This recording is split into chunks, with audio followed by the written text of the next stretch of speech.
and partly with an eye toward fermenting them to see if they would in fact make a unique beverage that represented this place, this location. Sorry. Oh, I was just going to say, and also because we thought they'd be the most successful to grow here, rather than a Macintosh or a Rhode Island greening. Yeah. We really wanted things that would have the best chance of growing well here.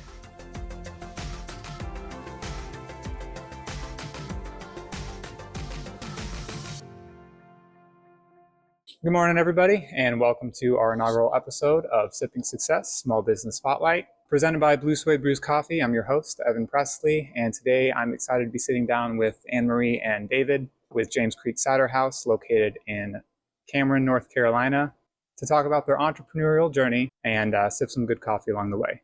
First, thank you guys for having me and doing this first episode. It's a pleasure to be here and also host it.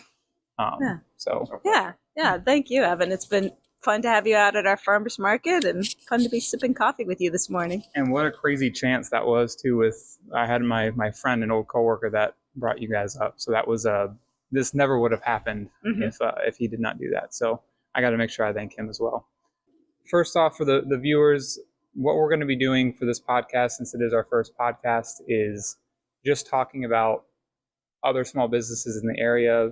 Today, especially James Creek Cider House and their whole journey and challenges and advice that they can give us, any other small businesses that are starting up. So our first question today is going to be a simple but also pretty complex question, which is, what does the definition of success look like or mean to you? And each.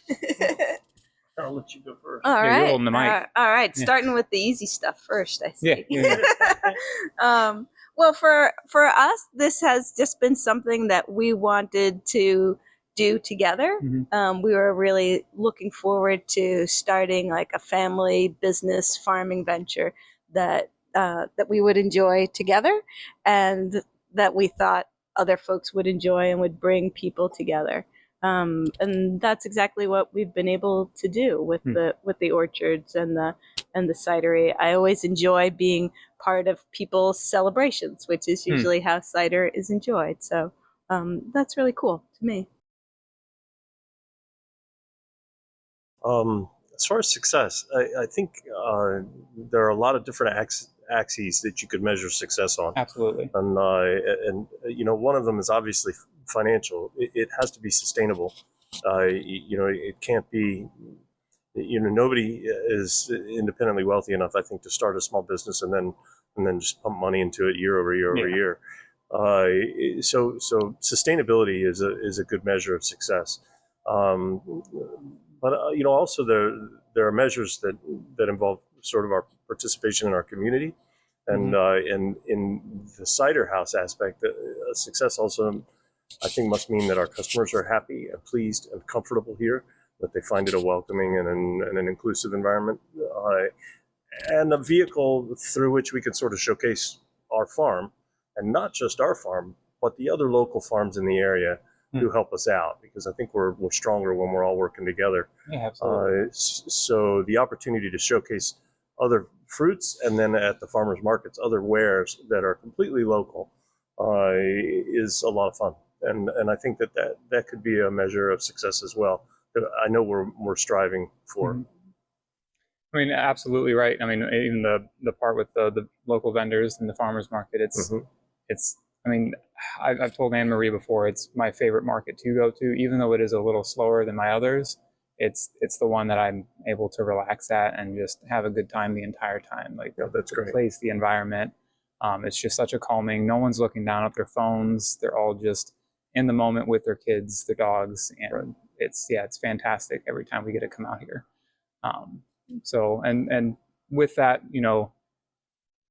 I agree a lot with what you're saying with the definition that you guys have. For me, it was always the progressive realization of a worthy goal or dream that I got pretty much straight out of the book, Earl Nightingale's The Strangest Secret.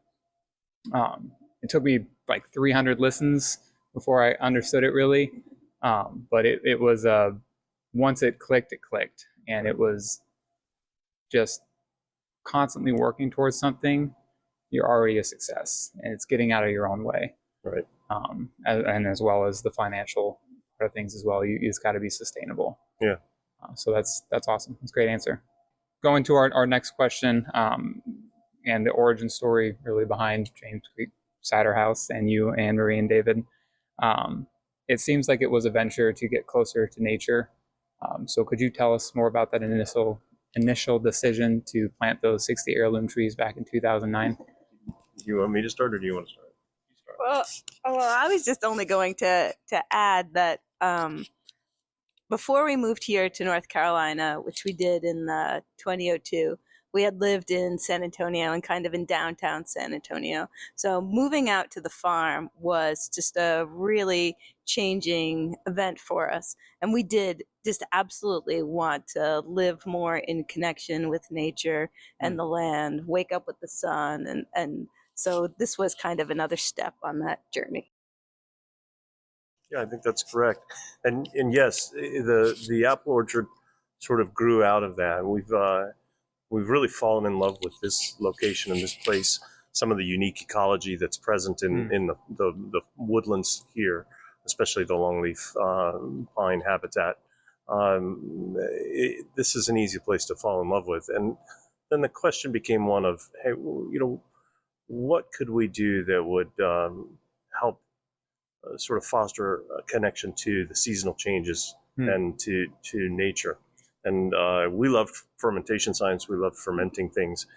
And sort of naturally you go, oh, we should plant grapes. But it's a challenge to grow wine grapes in this environment. But it turned out that we had studied in London, in England, many, many years ago. And Emery really enjoyed the hard ciders that we were served way back when. And then we, by serendipity, we landed upon a better understanding that there were a lot of old-timey heirloom apples that had been preserved but were very uncommon now. And we had the thought that a lot of those old apples probably came over from Europe and probably were sports of European apples that were used in cider making. So we had the idea that maybe some of these old apples would make some pretty interesting ciders, and ciders that would be unique to this habitat in the South where these apples grow well. So we planted heirloom apples, and partly to help preserve them, partly as a grand experiment to see how they would do, and partly with an eye toward fermenting them to see if they would in fact make a unique beverage that represented this place, this location. And it sorry. Oh, I was just going to say, and also because we thought they'd be the most successful to grow here, rather than a McIntosh or a Rhode Island greening. Yeah. We really wanted things that would have the best chance of growing well here. And it seems like that has pretty much gone through fruition. I mean, your Stargazer one has got nominated for top 10 in the U.S. As well as your guys' cidery. Yeah. So I mean that's. Yeah, it's very worked exciting. out. That's lucky. I've been voting every day, just by the way, on both of my accounts. I go on there and I vote.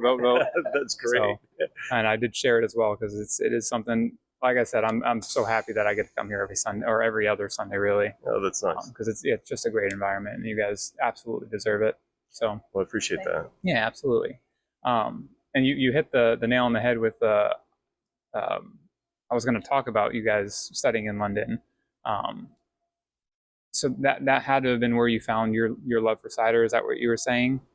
Yeah. That was back in the 80s. So cider was just not hardly heard of at all in the U.S. I mean, you definitely meant the sweet, fresh, cloudy stuff, not an alcoholic beverage at all. I think that was just lost to us. I don't remember being aware of alcoholic cider before we went to London. And then I did. That was my drink of choice there. And when Dave read about old Southern heirloom apples, he was just like, that's what we should do. He said, we should plant Southern heirloom apples. You love cider. Everyone loves apples. We should try it. Right. So it's a both of doing your passion, and it's something that will succeed. I mean, it's the same for me. I fell in love with coffee at 12, but it was good coffee. And roasting it right, getting it fresh ingredients, it always makes it that much better. I mean, you guys are sipping it this morning. Hopefully it's been good so far. It's Yeah. wonderful. But yeah, I was curious because we don't have many ciders here. I mean, my only introduction to it was like Strongbow or Angry Orchard, which sweet or just eh. And then ever since I had tried your guys', I was like, oh, this is nice. This is something that I can actually drink on a hot summer day and enjoy very well. So well, it would be impossible, I think, to do this at the kind of scale that Strongbow and Angry Orchard operate at. They have to make a consistent product, and we can just revel in the variety from season to season and apple to apple. I mean, it's crazy how actually alike both businesses are, coffee and cidery, because it's the same thing. It's seasonal. There's only some coffee beans that I can get during some seasons. The one we're drinking now is limited time. I've got one bag of it. Once it's gone, it's gone. I got to wait till next year to get. Yeah. So that is pretty unique that they share that similarity. And it's also probably true that it's something that people tend not to be aware of. It is. Those vagaries of the season. Yep, it is, and it may frustrate some customers, but it's it's what you have at the time, and try something new. And we always should be trying something new. Right. We get stuck in habits so easily. Yeah. That it's good to always push yourself to do something else or park in a different parking spot. That we all do so often. And the process too, with the larger commercial Strongbow and whatnot. It would be very difficult to compete on that scale or trying to keep up with that kind of that business. Same as me as a small roaster. I'm a small batch. I can't keep up with Folgers. I can't keep up with Dunkin'. Right. But mine is quality. Mine tastes so much different and more unique and has those extra notes and flavors without any additives. Right. So there's so many similarities that I didn't even realize before we started talking. Yeah, I think that's absolutely true. Anytime you're dealing with what is fundamentally an agricultural product, there are different ways to approach it. And what Anne Marie was saying is absolutely true. It's almost liberating in a fashion to be able to work seasonally and in small batches and with minimal intervention. Because our customers, we hope that they'll embrace some variability from season to season and cider to cider. It's very, very challenging to manufacture or to craft large quantities of a beverage and make it consistent. That's a completely different skill set, and it's hard. So the larger cider makers, work under a different yoke, and it's challenging to get that done correctly. We have the opportunity to be a little more experimental and a little more fun. And there are a number of cideries in North Carolina that have the same philosophy that we do and would be pleased staying small but sustainable. You've humbled me there with that perspective. I've always thought it was easy to do the commercial side of things, but no, you're absolutely right. It's not. It's a whole different process. Yeah. Yeah. So Right. I mean, we're going to be trying some commercial. So now I won't be as so brutal on them, but there is some processes that I think that they should do a little differently. And I actually had the opportunity to talk with somebody that worked with I think it was Bueller, a large roasting company that roasts for Keurig. And during the coffee process, when you roast it, you're supposed to let it sit for a week. It degasses, the bean degasses. And I found that they only do it for 24 hours and then they grind it. Right. So you lose a lot of that flavor, and that's why those cups don't ever give you much with them, or they're too bitter. Or So I thought that was pretty interesting as well to see that. But now I'm much more humbled on the don't get too harsh on them. They're a business for a reason, and well, convenience is nice. Yeah, and they create the very niche that I get to operate in, and so in a sense we're stronger sort of together. Yeah. Because then we provide. Some people are looking for one thing, and they love that beverage and they want that consistency, and that's what they're looking forward to. Other folks are going to look more toward just a different perspective. They don't mind a little bit of variability. In fact, they're keen to be surprised. You know what I mean? And they're keen to be adventuresome. And that's a fun niche to be able to fill. Yeah, absolutely. So how many different varieties now of apple trees and origins do you guys have? Do you know? Probably close to 100, but Close to no, 100? we don't actually know, which always feels a little embarrassing, but it's also true. Do we know is a very good question. We really kind of stopped counting, but it's challenging on the farm side. Farming is something that some families have done for generations, Mm-hmm. and they have great knowledge. That they get to celebrate, and an understanding of how more modern techniques and technologies have changed things. Anne Marie and I have only 15 years worth of experience, so we're still learning quite a bit. That's for sure. So along the way, one of the things we've learned is that trees that are meant to grow here require fewer inputs and I think are better for the environment. Okay. So it's hard for us to grow, let's say, an Spitzenberg or a Gravenstein. They're just not, those varieties aren't suited to the heat and the humidity that we have here. And to try to push that square peg into the round hole of the sandhills in North Carolina would require a huge amount of inputs and spraying and so forth. Having said that, I haven't really met a tree that I didn't wish I could plant. Just to see how it would do here and what's happened. So we've had some great successes with some varieties, and then there are others where we've gone, wow, okay, that's not working. You know what I mean? Yeah. And if it becomes a focus of disease in the orchard, then it can hurt trees that would otherwise stay well, without that big focus of infection, because the orchard itself becomes its own system and its own environment. And so it's safer and better for the orchard and for the land, I think, if we grow fruit that's well suited for this area and a little more disease resistant.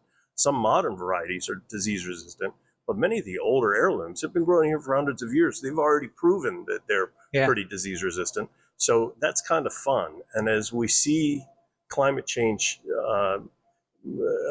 upon us and we see warmer weather pushing north, people's agricultural zones are starting to shift and change. So learning what trees can do better in the heat might be a smart thing. I think it's something that we can start to generalize now. It doesn't have to be only the South. Some of these might be well suited for growing a little farther north. So we'll see how that evolves and change. It's fun to just to be an observer and participate in the process. And be on the level of being able to experiment is nice too. I mean, I'm in the same boat. I don't lose 20 pounds of coffee every batch. I only lose 500 grams. Right. So if I want to drop it 20 different areas and then see where it tastes the best, that's the best part that I like to do. Yeah. And then we just cup it and try to find that. So, I mean, probably operating on a little bit larger scale than me, but also in the same concept. It's nice to be able to just plant something and see what happens. Right. So. Yeah. And it always takes a few years for a tree to actually bear fruit.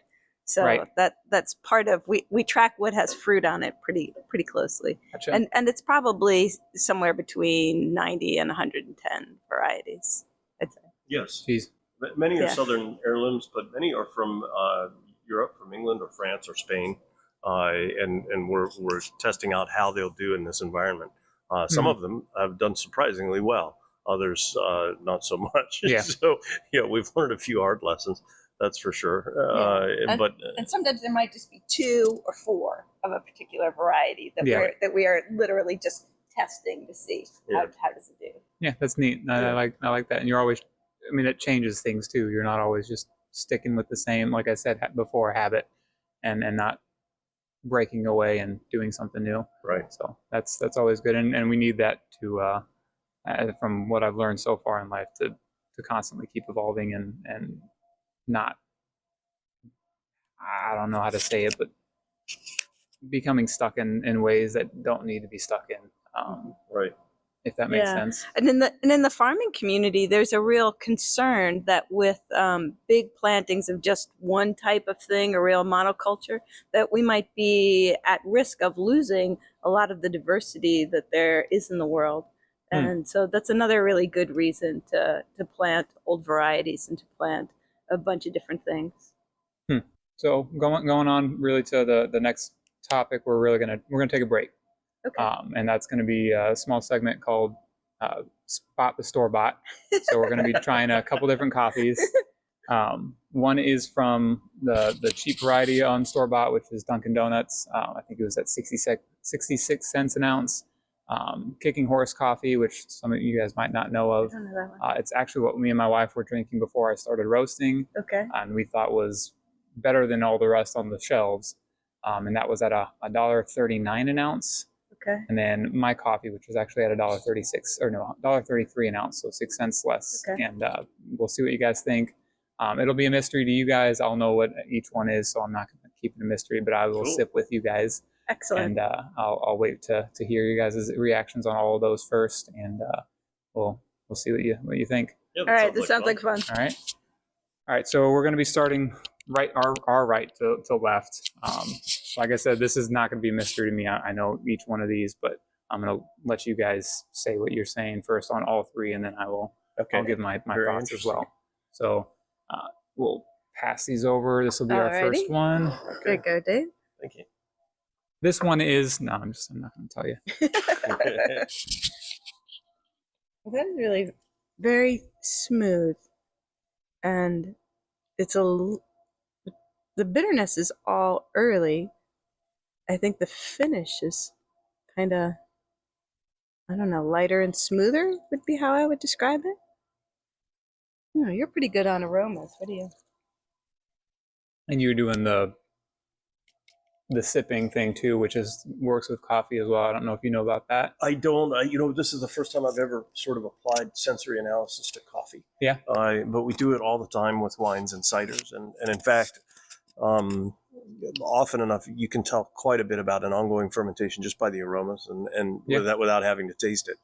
No, absolutely, absolutely. So the aromas are so important. And that's with cupping coffee as well. You smell it before you even start sipping it, right? And see what kind of notes that you can get from it before you even start tasting. Yeah, and it could be. I was just drinking a coffee. I'd like to compare this straight away to some of the other things that you have in the cups, because and it may be the shape of the cup. I'm used to more of a curved bowl, but I'm not getting a huge array of aromas. It's a warm, very familiar coffee aroma. So I have an idea in my mind what this might be. I mean, and you can feel free to say. But I'd like to. Seems a little like lemony. I don't know. Do you get it? I can. I could absolutely get behind a bit of a citrus note on this for sure. I don't get the palm notes that I was getting from the coffee that I was just served a little while ago. That had I think a more complex aroma than this. But I'm looking forward to trying the others just to maybe reset my nose and my palate. Yeah, and we do have the sparkling water for the palate cleanser, so that does help. I agree with Anne Marie. There's some bitterness up front. There's certainly a tannic component to this. It is a little thin. I think the finish isn't quite as robust as I might expect from the upfront bitterness. I would say stick your nose in your other glass. In the other cup. Yeah. Now I will say too, we do a lot of comparative. Oh my gosh. Yes. Yeah, I might ruin coffee for you, just by the way. Right. This is like kind of chocolatey richness compared to this. Yeah, I mean I would say this smells like donut shop coffee to me. Right. It's a little bit, but which we drink plenty of. Yeah. And which has its own associations that can be quite pleasant, but yeah, if I were to make a bet on complexity, I'd like to try the others and come back to it. Can we do that? Yeah. Just remember which one's which. Oh yeah, and then we're good at we're good at that. We do a bunch of. And all of these were French press steeped 4 minutes, whole bean coffee, so ground same level of everything. Same, I think it was 65 gram for 34 ounces. So everything was right on par with the brewing process. And all medium roasts, at least they said medium roast on the bags. Right. So it should be a pretty across the board experience.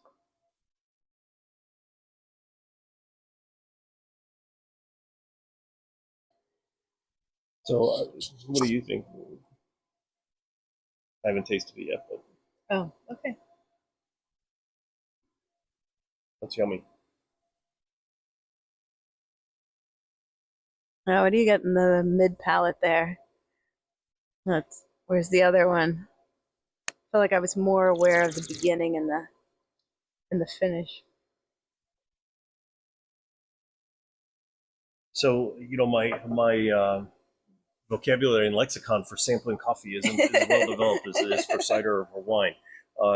But I do get a more robust sort of palette of colors here that I can smell and taste. So there's I'll just off the bat say there's more complexity. There are richer aromas. I get more nuttiness. For sure, I almost like a roasted pecan or a pecan pie, but not in a flavory sense, just in a very subtle sense.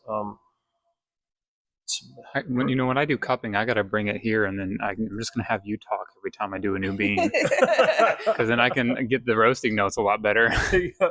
Well, we do a lot of barrel work here, so I'm used to sort of charred notes and some of the spices that can be given over by various types of oak. There is a bit of a molasses sweetness, but it's quite subtle. So I wouldn't want anybody to think these are like flavors, like a flavored Christmas coffee. These are just subtle notes that are present. There's something that kind of reminds me of maybe curry, where those beans from Chef Ricky's salt box. Oh, right. Yeah, those were delicious.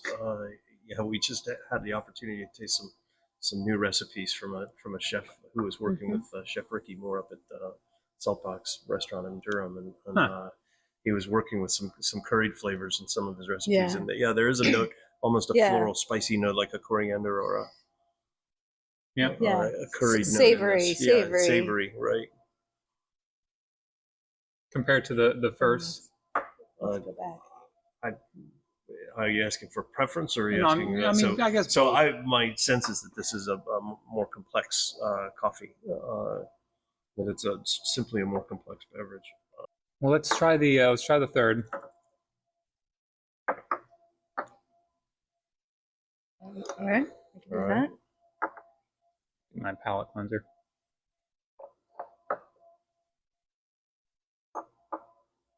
I just sip both of them, so.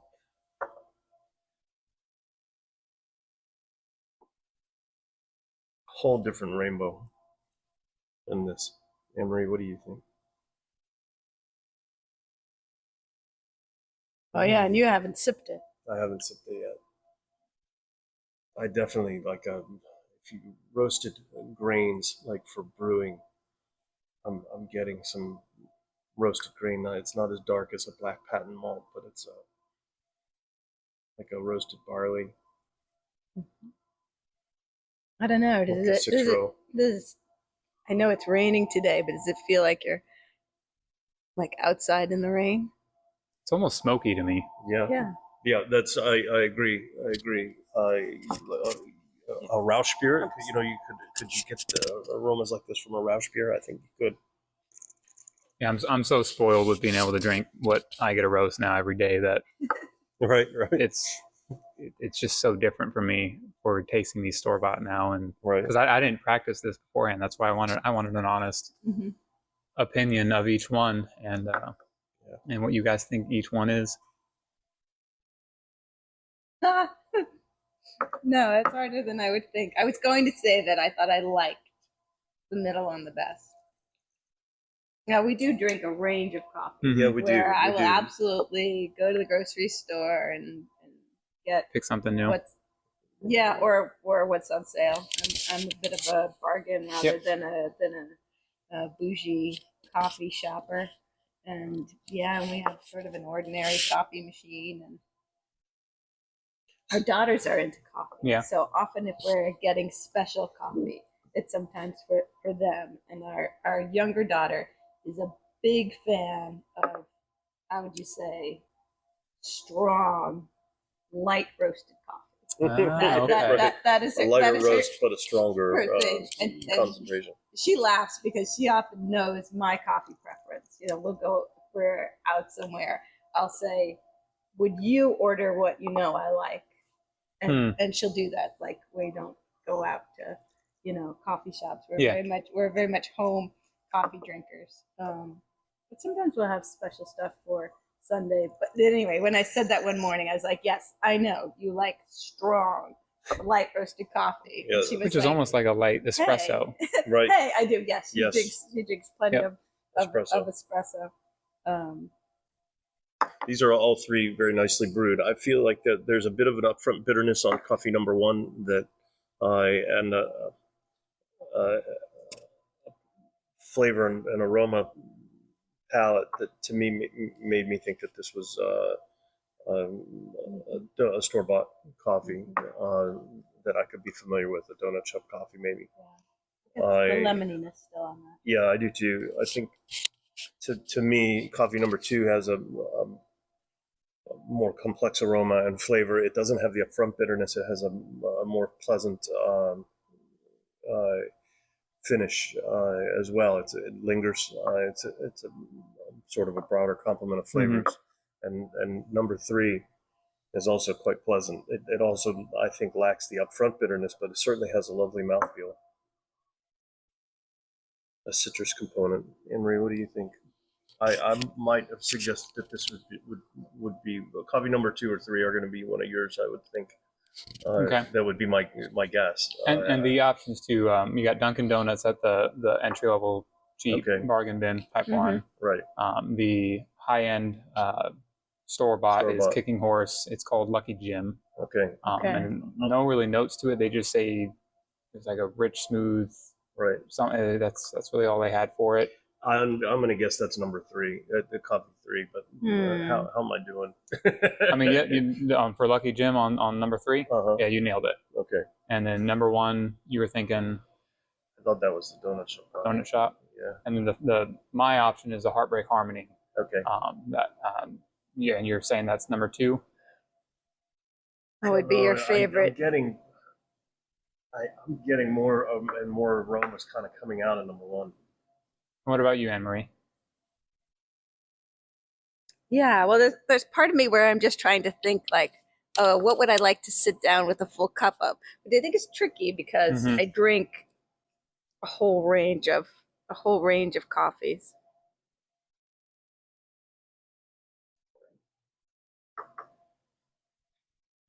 So this number one, it does have really nice aromas. it does. It's got a go back to like your I went empty back to cup. It and now I'm finding all sorts of stuff in there that I wasn't getting originally. We'll try to wrap up this segment. And, I'm having a Yeah, You're good. Let's have a reveal. We have to work on our palate, I think. Number one is Dunkin' Donuts. Okay. Yeah, it's just their medium blend is what they call medium roast blend whole bean. Right. At 66 cents an ounce. Number two is Heartbreak Harmony. The medium roast cherry chocolate almond notes. Number three is the Kicking Horse. So your initial decision was right. My initial assessment. But once you get to tasting, you keep going back and forth. Yeah, I can see where it gets mixed hard. up. But this is the one that I was like, this was so savory and reminded me of a meal. I mean, a really rich meal. Yeah. Right. So I'm just kind of those notes, giving you the beans on each one of them. Yeah. Giving you the beans. That is Dunkin'. Okay. And that's the Kicking Horse. Yeah. Yeah, with comparison. Yeah, that's kicking. The kind of acrid burniness on that one is definitely. And it's still a medium roast. Yep. So. Yep. It is a little darker, I saw with the beans, but yeah. And then that one's the Heartbreak Harmony. Oh, yeah. That's floral. That's pretty. And that was harvested actually December, January, 23, 24, and I just got a new bag that was harvested 3 months ago. That's incredible. That's fresh, and that's how it smells. It does.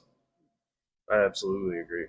You know, the Heartbreak Harmony took me 15 drops to hit where I loved it at, and hit those notes that you're saying. It was very pleasant on the tongue. It was almost like a meal. It wasn't bitter strong right out the gate. It wasn't acidic, but it had a nice finish. Yeah, right, and it lingered. Yeah. And it's definitely how you roast that brings those notes out. I mean, if I was 5 degrees or 5 degrees hotter when I dropped, it was just a bitter, right, awful starter taste, and then the pleasant after. Earlier, it was very acidic, so it was very challenging to find that one. It was literally got to the point where it was 1 to 2 degree difference in drops and 10 seconds in timings before I got that. That's incredible. Yeah. So, right. Yeah, because that had such that rich mid palate for me. Yeah, you know? I think so too. Let's go with a little bit more of a serious question. You know, as we talk about the origins of James Creek Cider House, important to remember the struggles and the failures that we've had. So could you each describe a moment in time where you almost threw in the towel, or things looked bleak and it just wasn't going right? Yeah, I don't know that we've really had any bleak moments. And I would say that's maybe partly we tried to start really small and just grow at a smaller pace. Yes. Yeah. You know, like, so we planted the trees. We didn't buy the second farm for whatever it was, maybe 4 years or so. We didn't open this building until 2016. Years. Yeah, for another 3 years, right? 3 years. So that sort of thing, I think, kind of gave us confidence always a little bit to keep going. Right. I would say that I don't think we ever had a crisis of faith, and we're very lucky that way. You know, we have a very supportive customer base at the Carborough Farmers Market, which is a remarkable market. Yeah, and it's just there are a huge amount of very supportive farmers up there, and then we have a very supportive clientele. So we're very lucky that way. I would say we've had a few more misadventures in the orchard than we have in the cider house. Farming is hard. Farming is very, very hard, and you're constantly learning stuff, and then nature throws all sorts of curveballs at you. I think we had. I have a very beautiful picture on my phone of our peaches. We have about 5 acres of peaches that we grow also, and they're beautiful when they're in bloom, and they're beautiful lavendery, cut pinkish blooms. And I have a really pretty picture of those blooms surrounded by snow and sleet, and the orchard it's strikingly pretty to see all those blossoms surrounded by what is unfortunately a killing event. So we had no crop that year. It's the prettiest, most disastrous photo you could imagine. You know what I mean? Yeah, Mother Nature just threw a wrench in it. Right. You put a huge amount of work into the trees, pruning and getting them ready for bloom, and then nature throws a snowstorm at you in early April, and you're dashed. And so sometimes there have been small heartaches that come along, but we haven't had anything terrible. I've misadventures. I've gotten tractors stuck, and I missed almost every part of every orchard,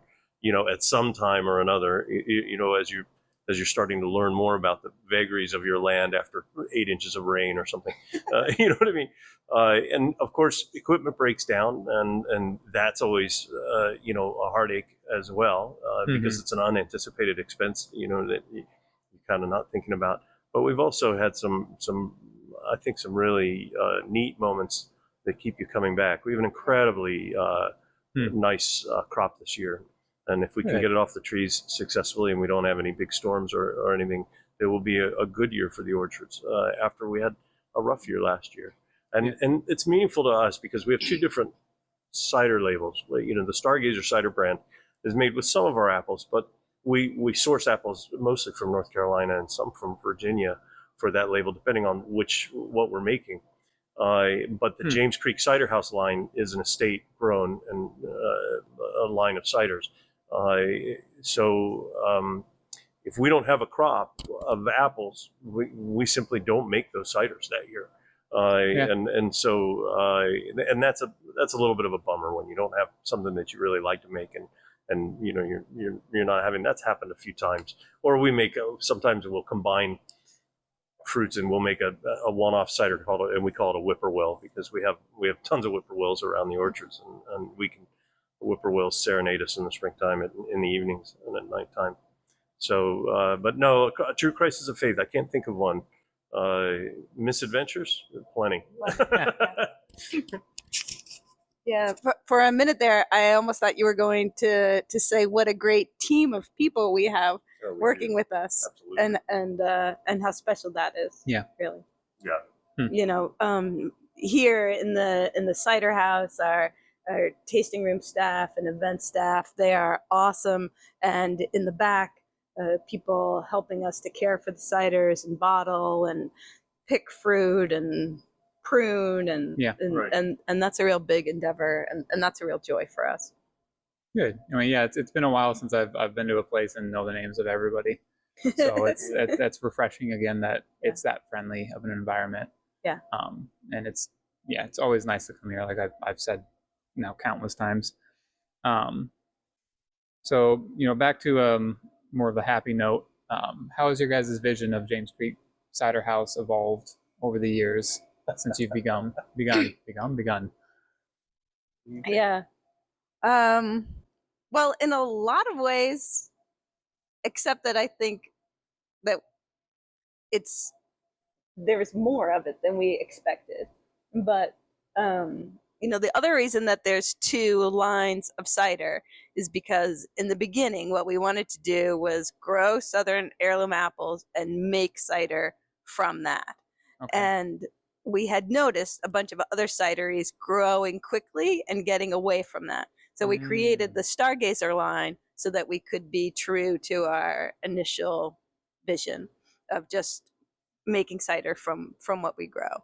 And we built this beautiful building, and then it felt like it just took on a personality of its own. The people coming here, what they enjoyed, really made it a wonderful place. And I think that was a little beyond what we'd imagined.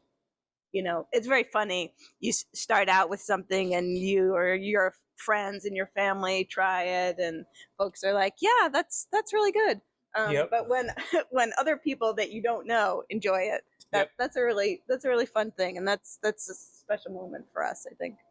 I agree with that a lot. I mean, just being sure. a vendor and doing sample tasting when I go to markets, it feels great when people say that's amazing, or that's really smooth, or wow, I like that, I'm gonna get that. And there's no other thoughts. They already have the money out and they're paying for your product, and you're like, wow, I'm doing it. Yeah. That's the premise of the Sipping Success name was, I'm progressively realizing it, and it's great. I think it's great, and the community has taken a liking to it. So Right.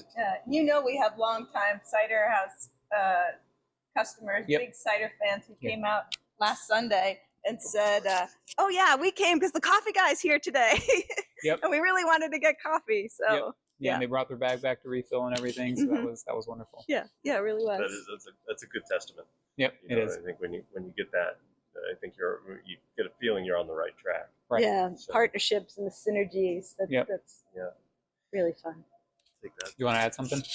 Just that the having two brands has also been helpful to us, because we really like serious ciders, ciders that can be paired with meals, ciders that are more wine-like, and ciders that maybe aren't as sweet as what people are used to. But we also recognize that many of our customers like something that's a little bit sweeter. And the Stargazer line has given us the opportunity to really have some fun and be creative. And how can we incorporate other products that we grow, other farm, fruits, peaches, pears, blueberries, muscadines that we grow, that our neighbors grow, strawberries that our neighbors grow. And it gives us the opportunity to re-engage with the farmers around us for what's seasonal, what's in season, and also to engage with our customers on a seasonal basis, so that they can feel sort of the rhythm of the year the way we get to feel it. And so we've always been fans of the night sky, and we have great views of the night sky here because it's very dark. and so Stargazer was an easy reach for a label that came up. And the pro tip is to notice that the constellations on the bottles change depending on what we've harvested and put in the bottles. That's very unique. So for example, the Gemini is strawberry and rhubarb, the twins, and so the Gemini are on the label. So it's released in May and June, which is kind of when you'd see Gemini in the night sky and the western sky. July, peach is Leo. Wow. Yeah, I mean that's not something I recognized right off the bat, but now I completely it all just clicked. So we watch the stars wheel over our heads at every time of year when we're working in the orchard, or when we get home at night and we're exhausted and we sit on the back porch. Yep. Which has got to be great. Right. You've got all this land that you can go into a dark part and enjoy the sky, which is so rare nowadays to find that. So. But that's helped us find a bit of our personality, and it gives us a playground to have some fun with, and make people happy. But still, we get to keep feet firmly in us on the side of serious cider as well with our estate-grown fruit.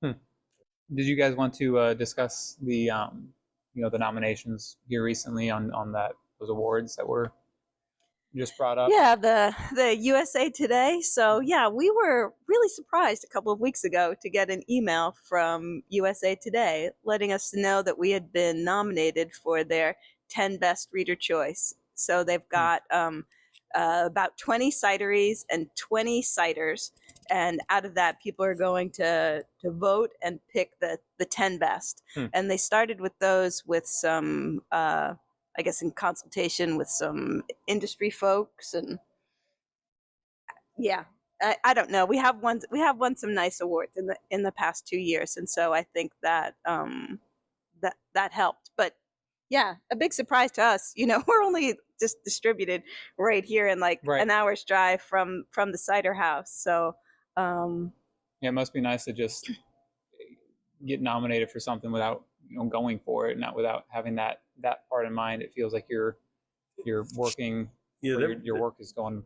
It's not clear to us how exactly that happened. if you want the truth, and there are so many really good cideries in our state and in Virginia, nearby, that could just as easily been in that spot, in my opinion. But sometimes if life hands you a little luck, we would take advantage of it. Yep. And so it's fun to just be in the running or be in good company. Yep. And so we appreciate that. You know what I mean? However it works out, we're just happy to be thought of. Yep. You know what I mean? And in the end, it's just an award. Right. Right. You still get to do what you love. It's a little recognition. Yeah. Right. I don't think happy, satisfied customers are really nice. I doubt AB InBev is going to swoop in and purchase our cider house. You know what I mean? So I think that's quite unlikely anyway. You know what I mean? Absolutely. With or without. So no, it's not going to result in fame or fortune, but it's kind of fun. You know what I mean? Yep, absolutely. And for some of us too, it's not about fame or fortune. It's just about making a great product and seeing people enjoy it. Yeah. I think that's right. Yeah, Very much. that's my vision is to not. I don't want to grow to a large staff. I don't want to go to a small staff. Right. I'd like to just keep it me, so that you always get that consistent roast by me. Yeah, that's cool. By your roast master. Yeah, that's really cool. And if it gets too big to the point where I can't keep up, it'll just be special orders, and you'll have to wait type thing. Right. Right. That my wife are very frugal.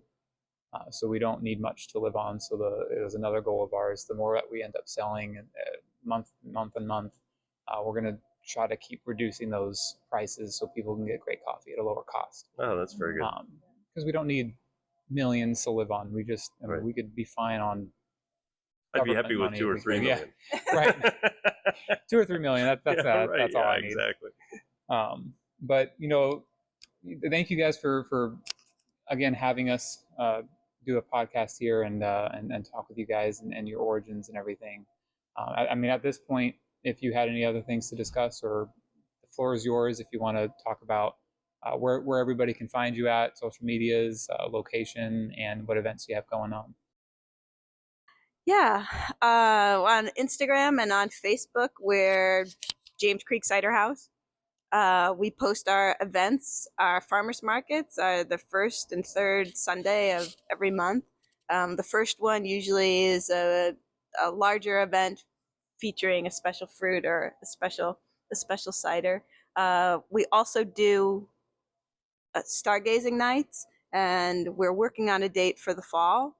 We have a really nice partnership with Astronomy on Tap, which is like it's professors and graduate students from UNC and from Duke who are astrophysicists and come down here to answer questions about the night sky, and as well a partnership with the Raleigh Astronomy Club.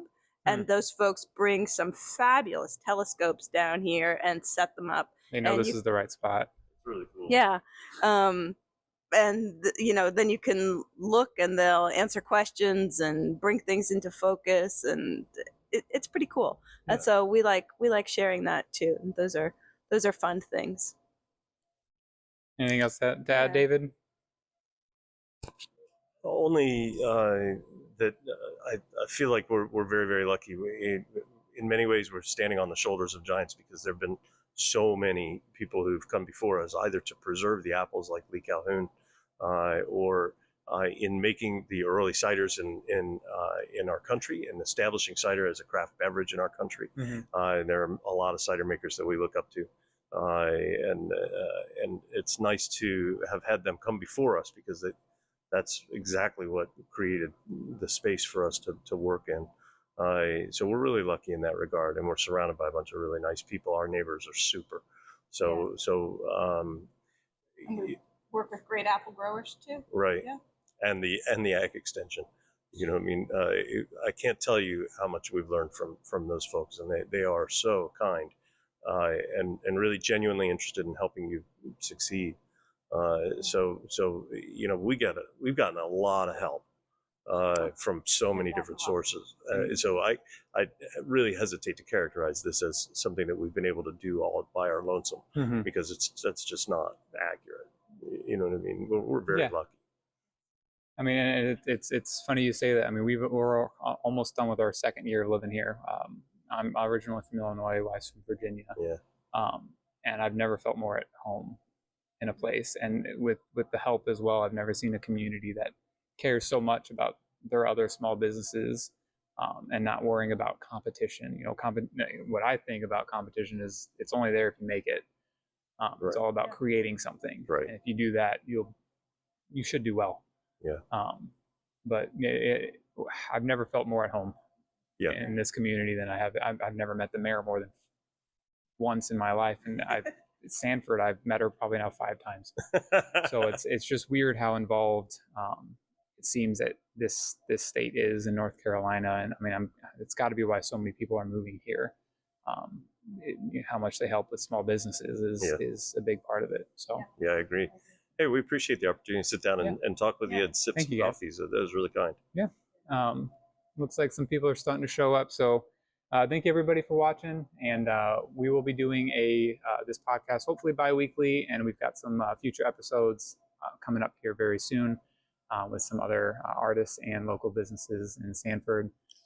But don't forget to like and subscribe, and give us a little bit of a share to help us small businesses grow just that much more, and help people find us who are moving here to North Carolina, so they know where to go when they move. Thank you all. Take care. Yeah. Thank you. Thank you. Yeah.